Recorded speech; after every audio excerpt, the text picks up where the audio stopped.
পোনা 450 ভাবন যায় মগের মুলুক চলতাছে। বাবা ওই আইয়া পড়ছে অশান্তি। মেসোমশাই, আসল কথাটা কইয়া বেলাও, এই সকাল বেলায় কি চাই মানিক জোরে?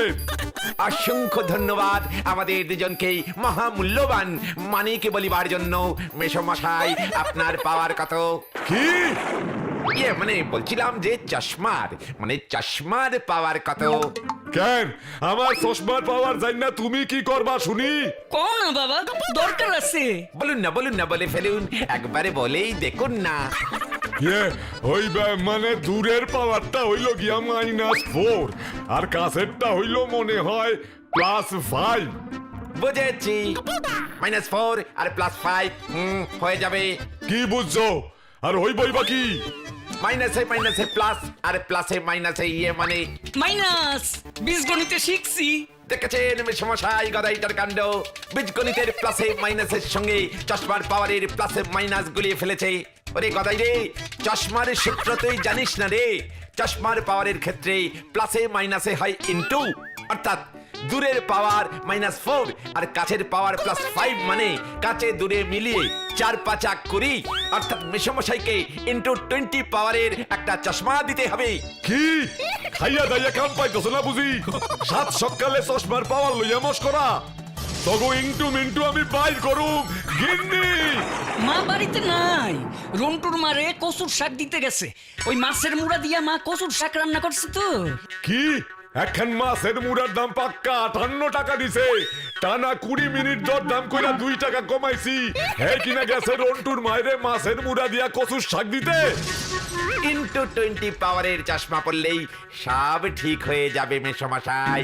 আপনি আগে থেকেই দেখতে পেয়ে যেতেন মাসিমা কিভাবে চুপি চুপি পা টিপে টিপে শাড়ির আঁচলের নিচে কচুর শাকের বাটিটা নিয়ে রন্টুদের বাড়ির দিকে যাচ্ছে।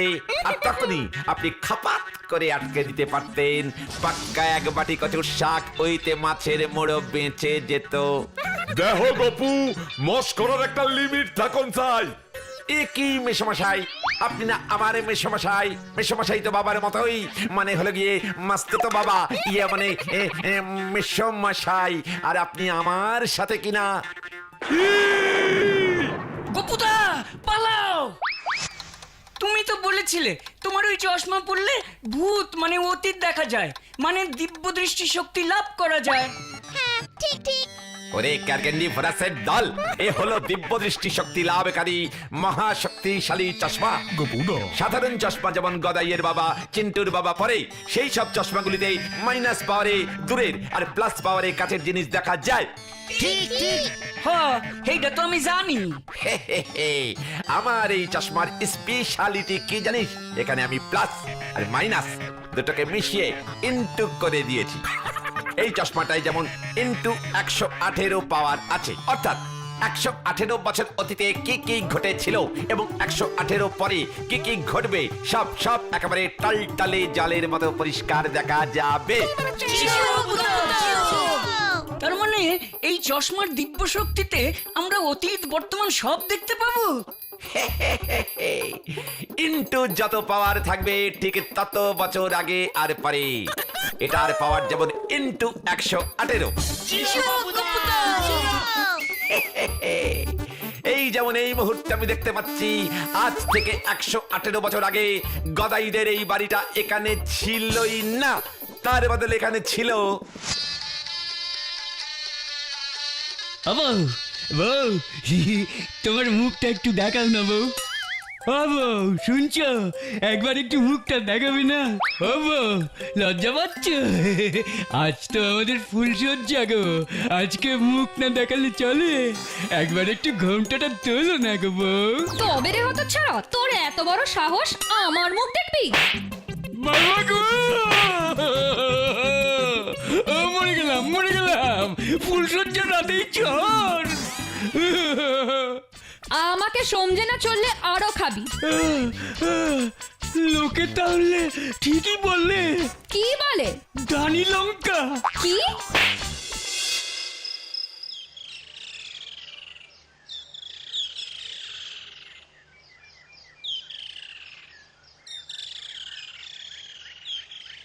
ঘুম ভাঙ বাংলো তবে বাবারে বাবা, একেবারে নবাব পুত্তুর। এমন করে কেন বলছো বউ? ঢং করো না বাপু, টিকটিক জ্বলে যায়। ঘরে চাল ডাল সবজি যে বারণ তো সেদিকে নজর নেই। শুধু নেকা নেকা কথা বলি, খাবারে জোগাড় কে করবে শুনি? সেটাও আমি করব? তুমি এটা কি করছো গো বউ? বসে বসে খাচ্ছি আর রঙ্গ করছি। ও মা, কি রঙ্গ গো! তবে রে হতচ্ছাড়া, আজ তোর একদিন কি আমার একদিন, মেরে পাগলামো ঘুচিয়ে দেব। তবে তো বাড়ি মজা হবে গো। তুমি পারবে আমার পাগলামি ঘুচিয়ে দিতে? পারবো, একেবারে সারা জীবনের মতো ঘুচিয়ে দেব, তখন বুঝবি মজা। তুই এত মজার কথা বলিস না বউ, শুনলেই হাসি পায়। কি হাসি পায়? এই ঝাঁটার বাড়ি পিঠে পড়লে না হাসি কোথায় যায় দেখবো। ইস, মেরে দেখা দেখি। এই দেখ তাহলে। ওরে বাবা, ওরে বাবা, এই, কি করছে?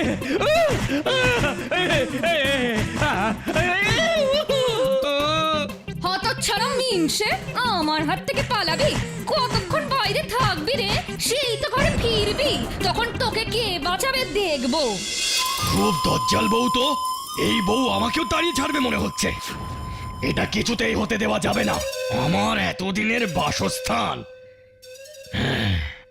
একটা কাজ করি, একটু ভয় দেখাই।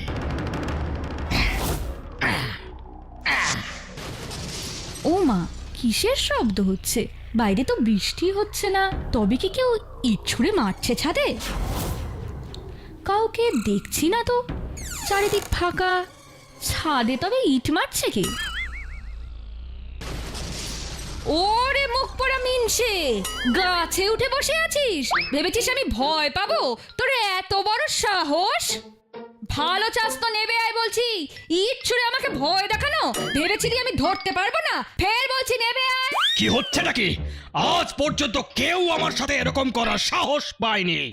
আবার কথা? ভালোই ভালোই নেবে আয়, নইলে আমি যদি গাছে উঠি তোর কপালে আরো দুঃখ আছে। তোর সাহস তো কম নয়। আমি কে জানলে এই সাহস কিন্তু উড়ে যাবে তোর।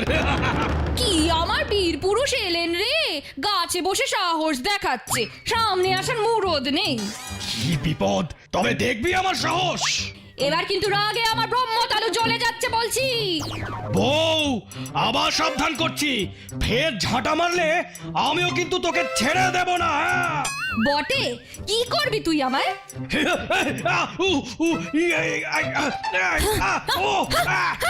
বাবা রে, উড়ে বাবা!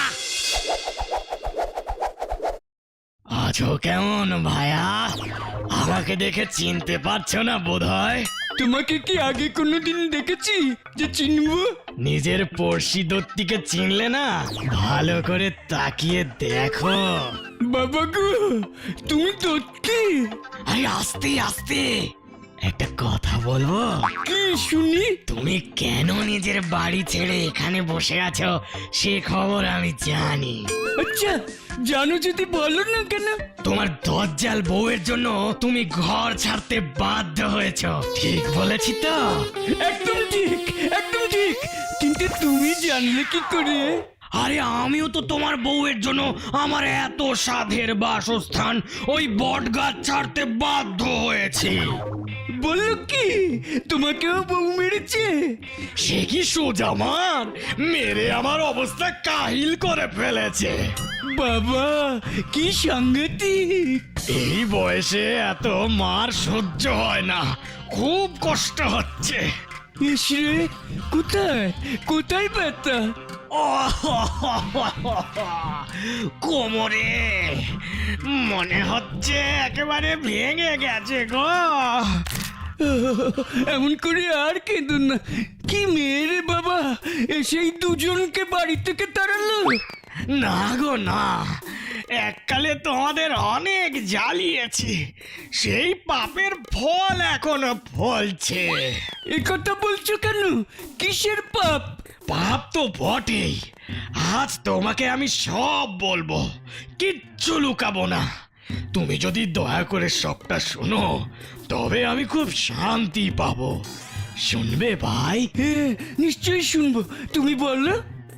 অনেক বছর আগে আমি তোমাদেরই বাড়িতে কাজ করতাম। আমার একটা খারাপ স্বভাব ছিল। বাজার করার সময় 2 টাকা 5 টাকা সরাতাম, মিথ্যে কথা বলতাম।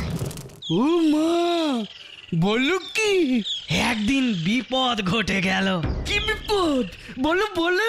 বাড়ির বড় কর্তা আমাকে হাতে নাতে ধরলেন। তারপর তারপর কি হলো? কি আবার হলো, সবাই আমাকে খুব মারলো আর আমি মরে গেলাম। তুমি তুমি অপঘাতে মরেছ তবে? তবে আর বলছি কি, এই জন্যই তো মুক্তি পেলাম না। ভূত হয়ে বট গাছে বসে আছি, আর এরপর থেকে আবার তারপর? আচ্ছা আচ্ছা, বলো বলো শুনি, তারপর কি করলে? তোমাদের বাড়ির ওপর খুব রাগ ছিল, তাই ভয় দেখানো শুরু করলাম। ভয়ে কিছু লোক মারাও গেল, আর বাকিরা ও, বাকিদের কি হলো? আমি ধরে ধরে গাঢ় মটকে দিলাম। এখন আর কেঁদে কি হবে? আমি জীবনে অনেক পাপ করেছি, এখন তার ফল ভুগছি। পাপ যখন করেছো তখন তো ভুগতেই হবে, এখন অনুতাপ করে কি হবে? এখন আর কথা নয়, দিনের বেলা কে কোথা থেকে দেখে ফেলবে। এখন আমি যাই, কেমন? সূর্যাস্তের পর আসবো, তুমিও এসো, তখন ঠিক একটা উপায় করব, এই আমাদের মুক্তি। ঠিক আছে, আমি আজ বাড়ি ফিরবো না, ফিরলেই আবার ঝাঁটার বাড়ি। আজ রাতটা আমি নদীর ধারেই কাটিয়ে দেবো ভাবছি।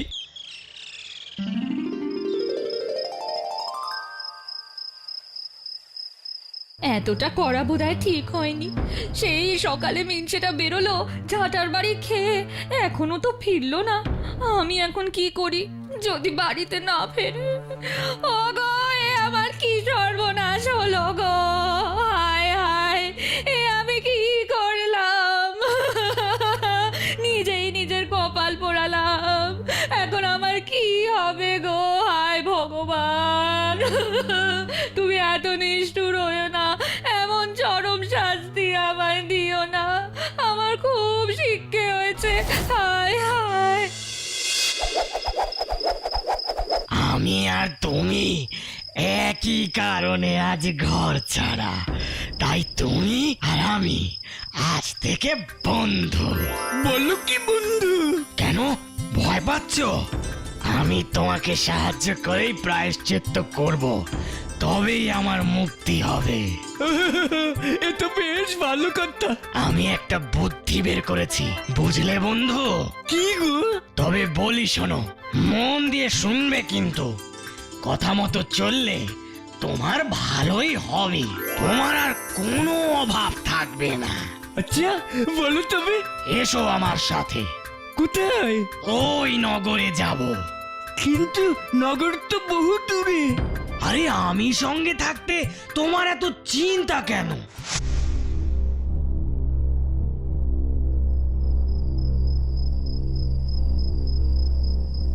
বাপরে, আমাকে কোথায় নিয়ে এলে বন্ধু?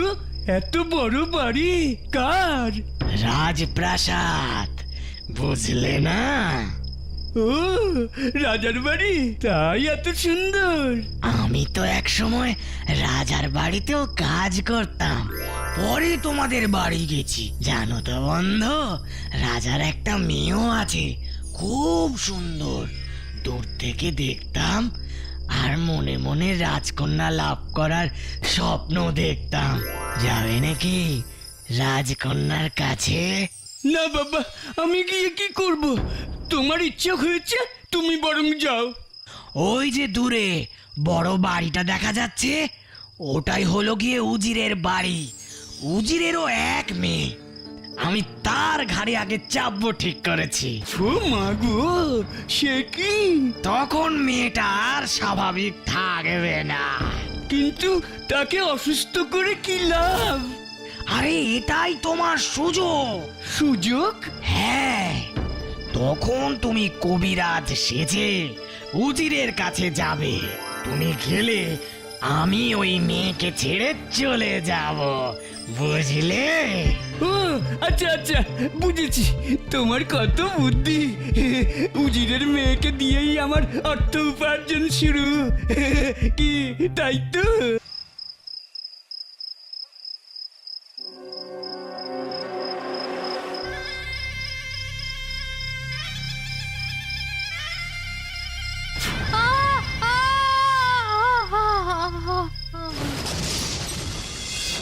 এটার যে কি অসুখ হলো কিছুই তো বুঝতে পারছি না। এতটুকু খাবার মুখে তুলছে না, কথা পর্যন্ত বলছে না, দিন দিন শুকিয়ে যাচ্ছে। কি যে আমি করি। আমি আসবো। কে? আসুন আসুন, কিন্তু আপনাকে ঠিক চিনলাম না তো। আমি পাশের গায়ে থাকি, কবিরাজি করি। আপনার মেয়ের অসুখের খবর শুনে একবার দেখতে এলাম। আপনি আপনি ঠিকই শুনেছেন। অনেক ডাক্তার ভর্তি দেখিয়েছি, তারা অনেক চেষ্টা করেছে, কিন্তু কিছুই হচ্ছে না। আপনি একবার দেখুন, যদি কিছু করতে পারে। দৈত্য দানু ভূতের ছা, ভালো চাস তো বেরিয়ে যা। দৈত্য দানু ভূতের ছা, ভালো চাস তো বেরিয়ে যা। দৈত্য দানু ভূতের ছা, ভালো চাস তো বেরিয়ে যা। যাচ্ছি প্রভু, আমি এক্ষুনি চলে যাচ্ছি। তুই গেছিস বুঝবো কি করে? যাবার সময় আমি বাগানের একটা গাছ ভেঙে যাব। ঠিক আছে, যা তবে।